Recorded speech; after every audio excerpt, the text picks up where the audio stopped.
세번역 사도신경으로 신앙 고백하겠습니다. 저는 전능하신 아버지 하나님 천지의 창조주를 믿습니다. 저는 그분의 유일하신 아들 우리 주 예수 그리스도를 믿습니다. 그분은 성령으로 잉태되어 동정녀 마리아에게서 나시고 본디오 빌라도에게 고난을 받아 십자가에 못 박혀 죽으시고 장사된 지 사흘 만에 죽은 자 가운데서 다시 살아나셨으며 하늘에 오르시어 전능하신 아버지 하나님 우편에 앉아 계시다가 거기로부터 살아있는 자와 죽은 자를 심판하러 오십니다. 저는 성령을 믿으며 거룩한 공교회와 성도의 교제와 죄를 용서받는 것과 몸의 부활과 영생을 믿습니다. 아멘. 거룩하신 하나님 아버지 감사합니다.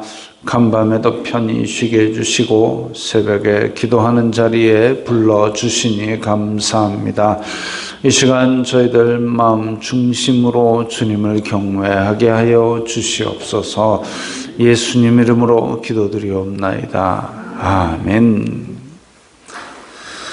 찬송가 205장입니다.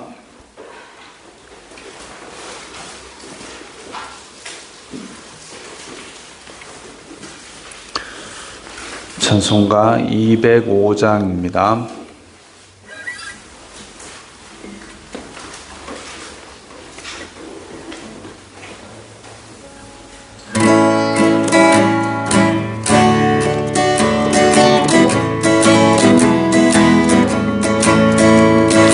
주 예수 크신 사랑을 말해주시고 나 항상 듣던 말씀 또 들려주시오. 저 배지 않는 천국 주 예수 계신 곳 나 밝히 알아듣게 또 들려주시오. 나 항상 듣던 말씀 나 항상 듣던 말씀 주 예수 크신 사랑 또 들려주시오. 아침에 이슬 방울 쉬 사라짐같이 내 기억 부족하여 늘 잊으시오니 잘 알아듣기 쉽게 늘 말해주시오.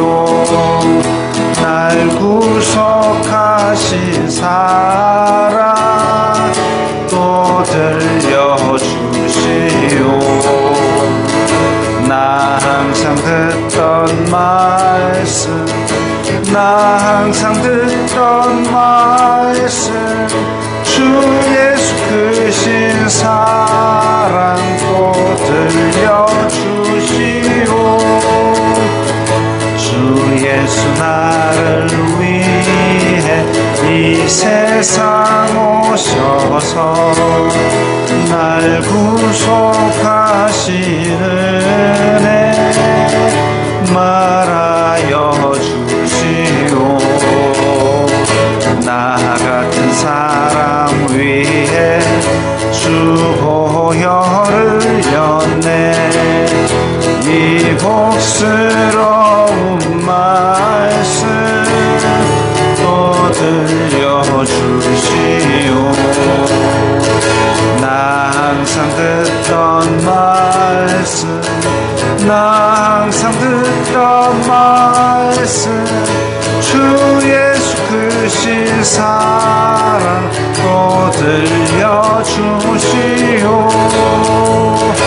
이 세상 헛된 영화 날 미혹할 때에 주 예수 크신 크신 사랑을 들려주시오.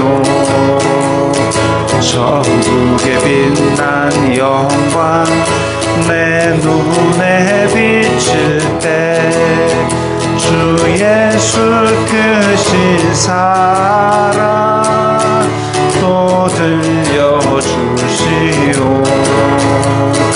나 항상 듣던 말씀, 나 항상 듣던 말씀, 주 예수 크신 사랑 또 들려주시오.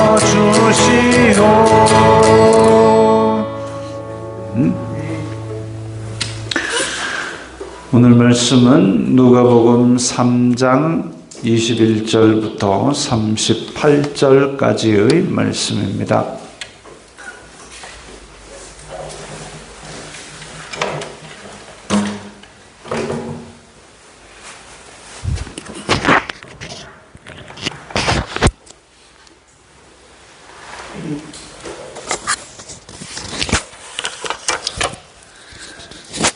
누가복음 3장 21절부터 38절까지의 말씀 함께 읽겠습니다.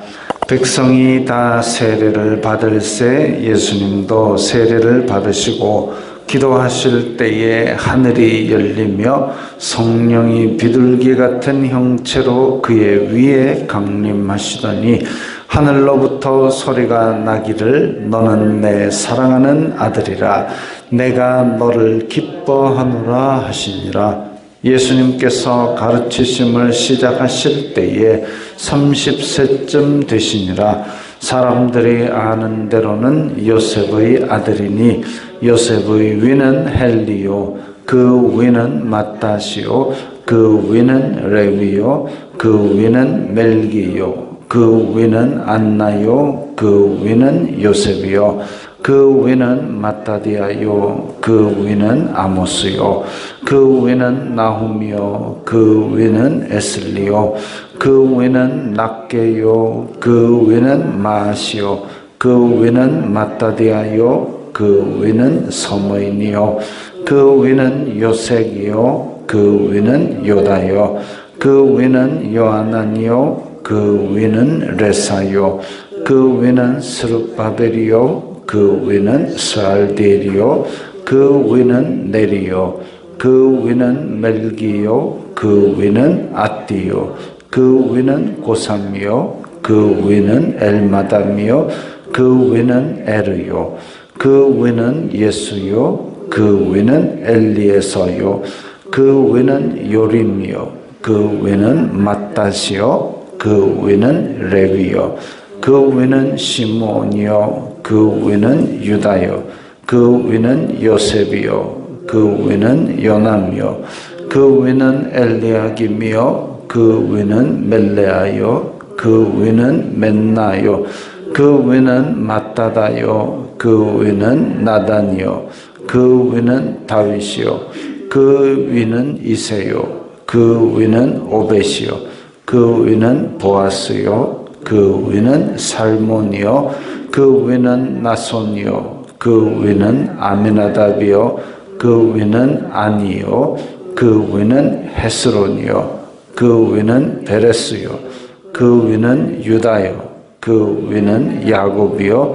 그 위는 이삭이요 그 위는 아브라함이요 그 위는 데라요 그 위는 나홀이요 그 위는 스룩이요 그 위는 르우요 그 위는 벨렉이요 그 위는 헤버요 그 위는 살라요 그 위는 가이난이요 그 위는 아박사시요 그 위는 셈이요 그 위는 노아요 그 위는 레멕이요 그 위는 무드셀라요 그 위는 에녹이요 그 위는 야렛이요 그 위는 마할랄렐이요 그 위는 가이난이요 그 위는 에노스요 그 위는 셋이요 그 위는 아담이요 그 위는 하나님이시니라. 아멘.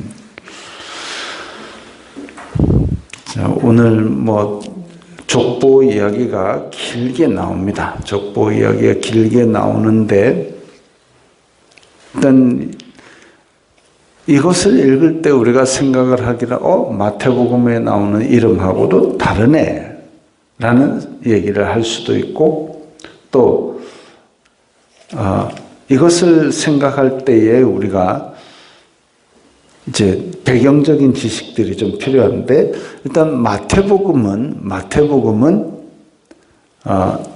유대인들에게 복음을 전하기 위한 목적으로 쓰였습니다.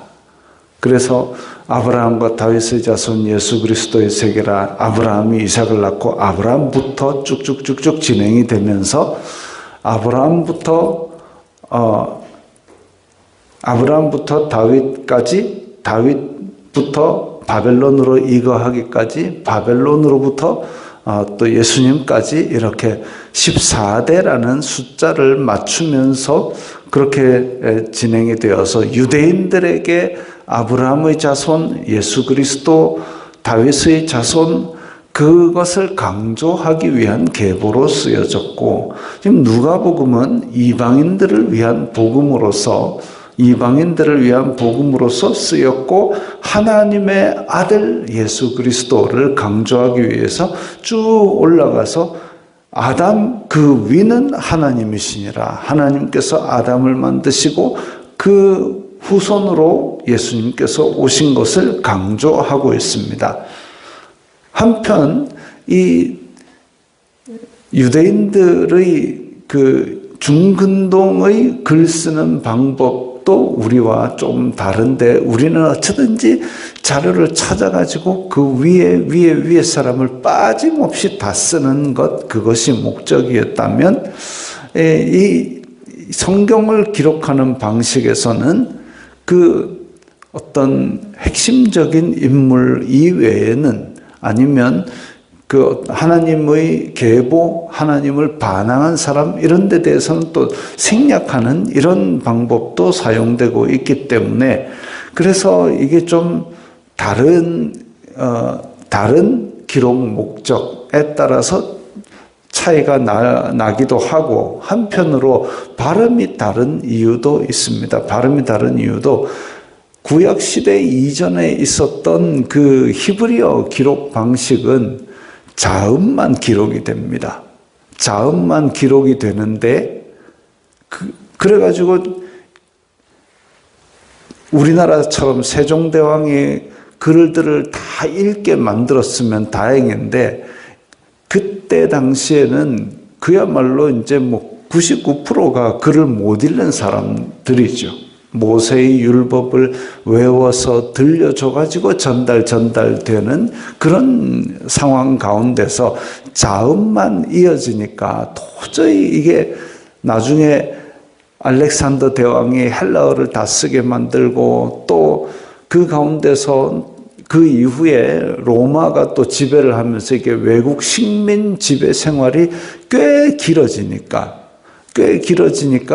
이 자라나는 아이들이 그 모세의 율법을 외워 들려주는데도 안 쓰니까 자꾸 까먹더란 얘기죠. 그러니까 나중에는 율법 기록한 것을 회당에서 펴도 이게 그 자음만 가지고 아브라함 같으면 이응, 비읍, 리을, 히읗 이것만 갖고 아브라함이라고 읽어내기가 어려운 시기가 다가오니까 히브리 학자들이 모여가지고 모음을 만들었습니다. 중간에 모음을 만들어가지고 점을 꽁꽁 찍어가지고 그렇게 아브라함은 아브라함이라고 그렇게 하도록 발음 기호를 집어넣기 시작해가지고 모음이 나중에 만들어졌습니다. 그런 상황에 있으니까 이 조상들의 이름이 조금씩 이제 발음이 조금씩 달라지게 읽히는데 또 표기할 때도 달라지고 그러니까 여호수아, 예수와 예수 이런 조금씩 차이가 나는 것도 그때의 어떤 차이라고 볼 수도 있는 거죠. 어쨌든 이렇게 긴 족보가 누가복음도 있고 마태복음도 있는데 서로 조금씩 다른 것들이 우리가 아는 익숙한 이름도 톡톡톡 등장을 하고 있는데 근데 또 기록 목적에 따라서 우리가 좀 다른 그런 양상도 보여주고 있으니까 그런 부분을 이해하시면 좋을 것이고, 또한 우리가 지금 이제 앞에 21, 22, 23절에는 예수님께서 세례 받으시는 장면이 나옵니다. 세례 받으시는 장면이 나오는데, 이 세례 받으시는 장면 가운데서 아주 특징적인 것이 이제 몇 가지가 있는데, 하나가 뭐냐면은 세례를 받으셔야 했다. 예수님께서 세례를 받으시는데 요한이 그러지요.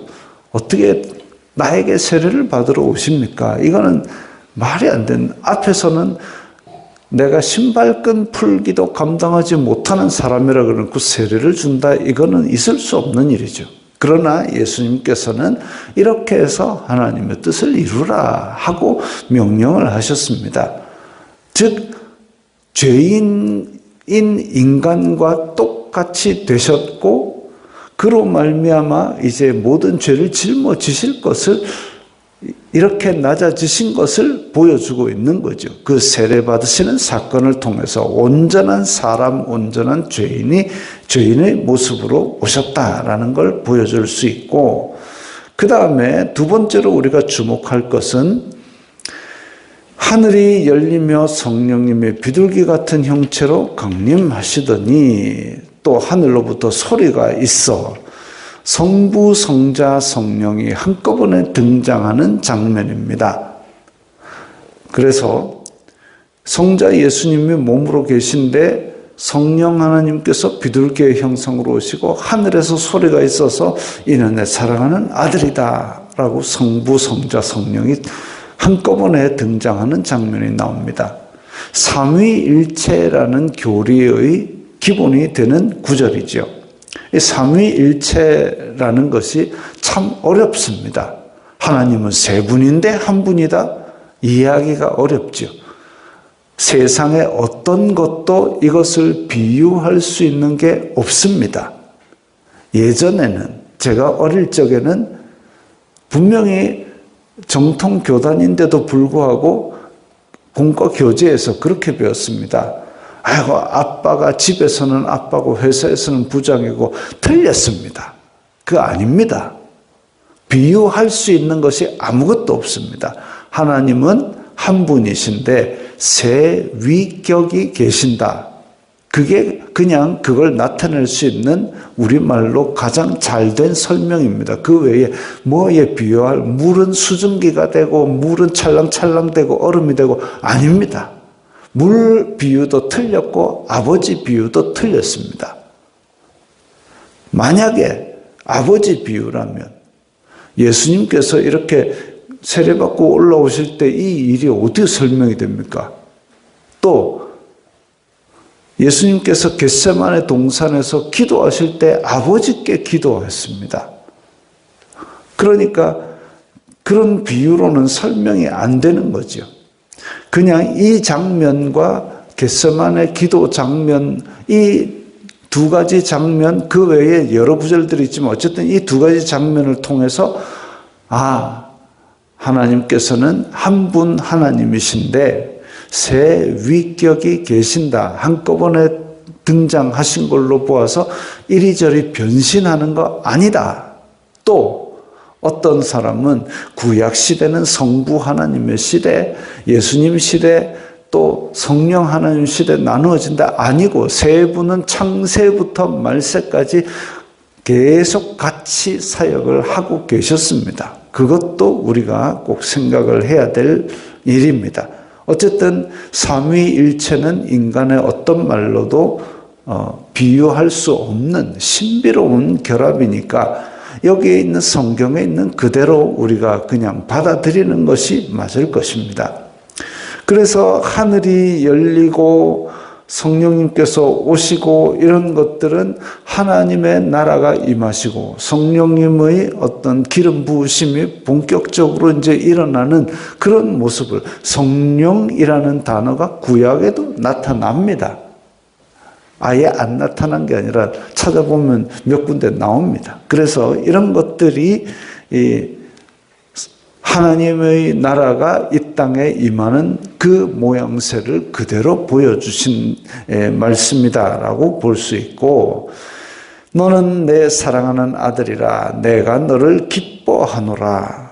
이 말씀은 이사야에 나오는데, 한편으로 왕의 대관식 때에 선대 왕이 왕위를 물려주면서 너는 내 사랑하는 아들이니 내 왕관을 받아라, 이 왕위를 받아라, 이렇게 할 때 쓰는 말입니다.